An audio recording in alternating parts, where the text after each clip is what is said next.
Hi folks, Brad here again. And I want to thank all of you for your attention, your time and attention to my Honda Clarity videos, which surprisingly, and a pleasant surprise, is they're getting quite a lot of attention out on YouTube. So if you have seen any of them so far, you'll know that I did an oil change on this thing. I did some investigation on rim size, because obviously I live in a place where you need to have winter tires, so rims are a good idea when you have that. So anyway, tune in for those videos. But I also did kind of a quick one. I didn't actually think it'd get that much attention, but kind of an 8-month ownership review of this thing.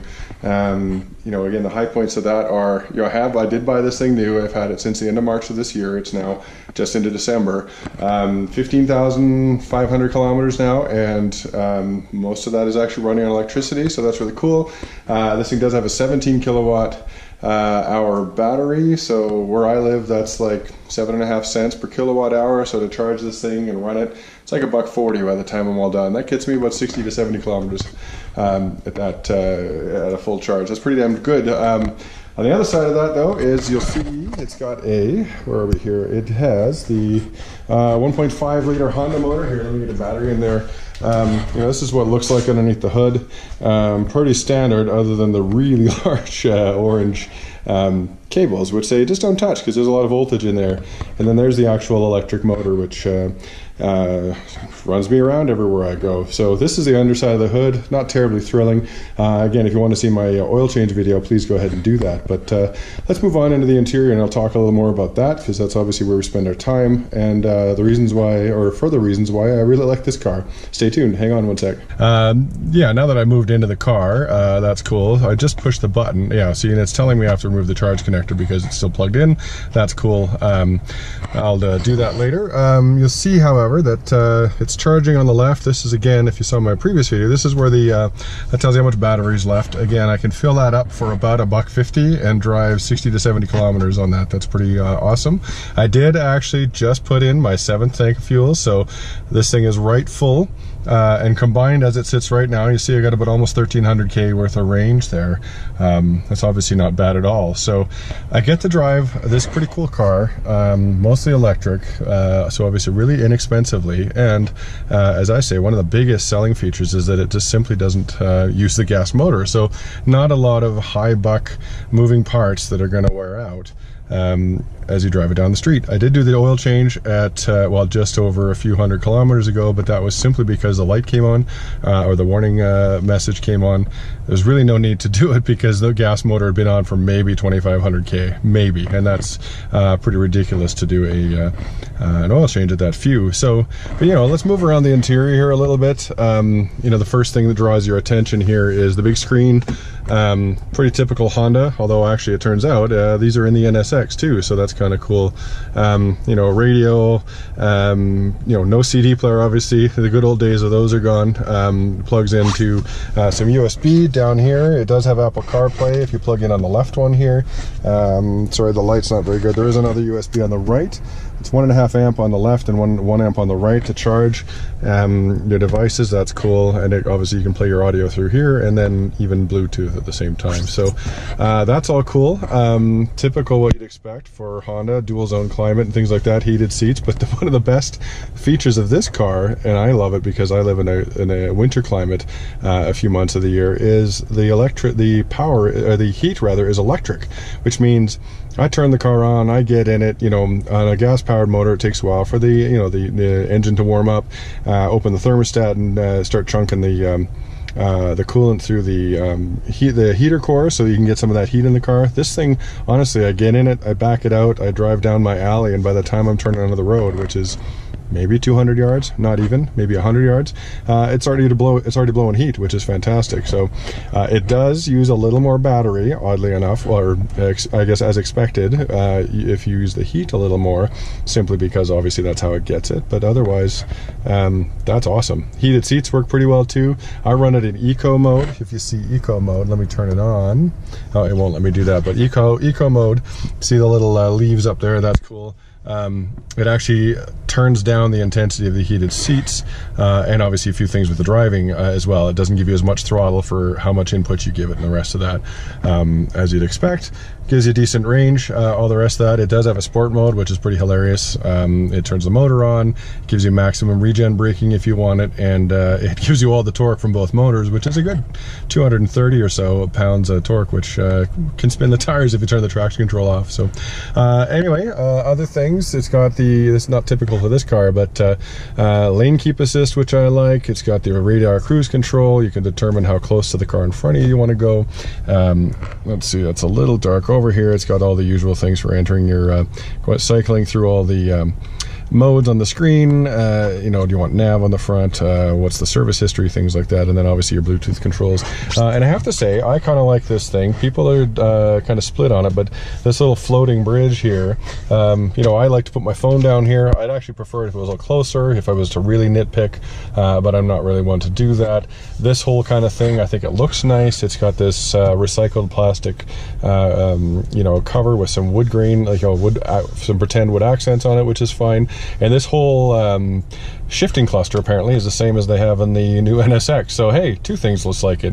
One is the radio, the other is the shift selector, which who really cares, but it's kind of neat. Otherwise, cup holders, it's actually kind of cool. You have two size. If you live here in Canada like I do, you get your extra large black Tim Hortons. You know, you got to lift this up. Otherwise, if you drink small coffees like children must, because I don't know who would have that, you can put that down and have a smaller cup. So plenty of room too. By the way, I'm 6'2", so I can put this thing back. Now I got the touring model, but it does not have power seats. I can put the seat back 2 extra clicks and still have lots of, so I have lots of room in the driver's seat of this car. And then I'll move it behind myself. That's always the testament to whether you know, a car is big enough for what we're looking at here. So let me do that. You know what? Well, there's the charge port. I won't get too scattered here, but as I get to the back behind myself, you know, there you go. I actually have you know, a fair amount of headroom. I'm pretty tall, like I say, so I wouldn't want to ride a long time back here, but you know, it's pretty comfortable. I got lots of knee room. Oh, that's too dark. Here. There, forgive me. I'll move to the other side where it makes a little more sense. So that's where I would sit. I was sitting there with lots of knee room. Certainly there's plenty here. A little cell phone pocket on both sides. That's kind of cool. I do have 3 kids, so they like to sit back here and do that. There's a 12-volt charge port. No heated seats back here. That's pretty uncommon, rather. But I did have a Mercedes before this that had it, so the kids grind me a little bit about that. But otherwise, you know, it's light and airy, lots of room, easy to drive a long distance in, super quiet, super comfortable. You know, it's just a great car for that kind of stuff. But I will turn to one of the more interesting features of this car, which, despite being a hybrid, actually has a trunk pass-through. And more interestingly than that, even, is that here is this little window that lets you see through the trunk. And through there's actually glass on the trunk lid as well to let you see through there. So this isn't the best view, but I'll back up so you can see in a second. But this is like the parcel shelf, right?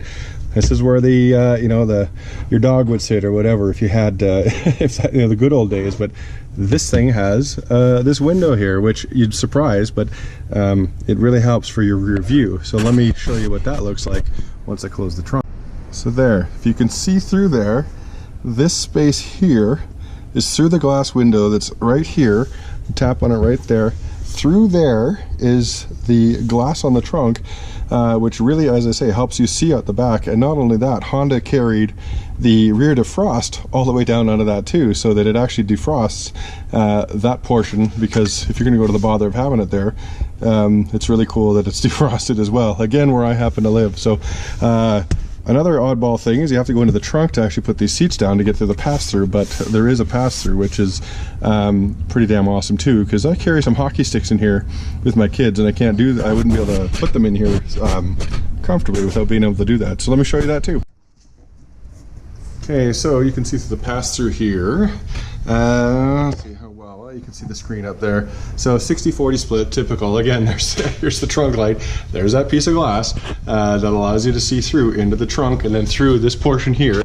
You can see that right there. That's the window piece that I showed you before, because here's the trunk, right? It's right there just above the logo that lets you see that. So it's pretty interesting that they do that. I love it, obviously. Here, let me close this up to get a better view of the side. You know, it's a, oh yes, keys in my pocket. It's a pretty great car for what it is. You know, I don't think it's terribly ugly looking. It's not the best. I'm not a fan of the stuff around the wheel arches. You know, that's just how they are. There's some curves and to direct some airflow, things like that. It's a little busy for my taste, but you know, who buys one of these practical cars for the way they look? All in all, though, I don't think it's bad looking. It's you know, it's a big car. It's a reasonably handsome sedan.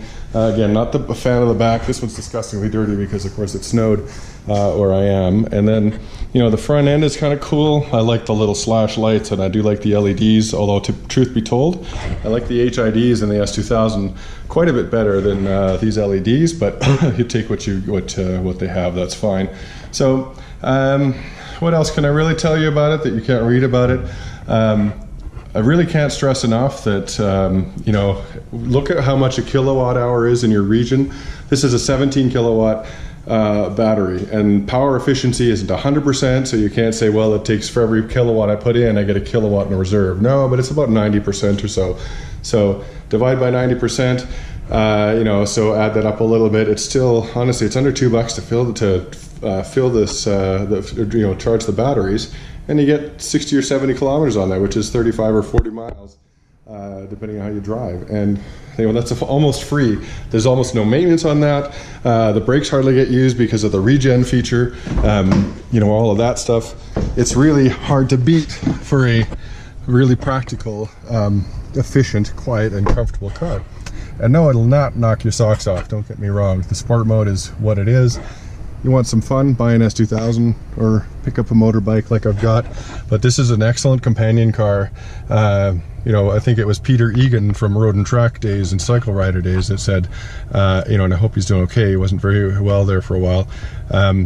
It's good to have one good car for when your great cars let you down. You know, your fun cars. And those the good old days, they were the older cars like MGs and Triumphs and shit and stuff like that. But my S2000 has not let me down, but it's got 180,000 K on it, and it's definitely due for some service. So that's why I've got it off the road. I wouldn't drive it in the winter much anymore anyway. Plus I've got kids, so I need a bigger car. But this is my one really good car, and you know, I think it's going to last me a long time. You know, the gas motor's hardly on. I use a ton of electricity, but it's cheap. It's the way to go. I can charge for free sometimes when I park downtown, depends on where I go. And it's really easy to drive. Now my only dilemma is to get winter tires for it, but that's another video coming. So anyway, that's my another long-winded review. I'll call it part 2 of my 8-month ownership review of my Honda Clarity 2018 touring model. Nice on the inside, easy to drive, easy to park, a bit wide. You know, it's not a small car. It's not it's not the S2000, but it's a good mid-sized car with lots of hip room in the back, lots of room for 3 kids across the back. You can put stuff through the trunk if you need it. It's just a great all-around people mover, and that's sometimes what you need when you're busy living your life and not out driving your fun cars. So anyway, again, like I say, thanks for all your attention, folks. I would love to answer any questions you might have about this car, and probably about my terrible camera work as well. Clearly I'm not awesome at that, but again, had it for 8 months, 15,417 kilometers, and just put my 7th tank of gas in it. So ask me any questions you want.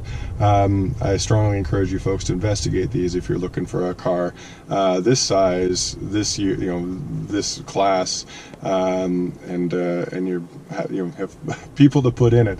Anyway, thanks again, folks. Again, if you did kind of like this video, I appreciate all the likes I can get. I certainly appreciate you taking the time to have a look, and if you want more of these types of things, please throw me a subscribe. I'm more than happy to make these videos and share my infinite wisdom, such as it is, with you folks. So thanks very much, folks. All the best, and we'll see you next video. Take care.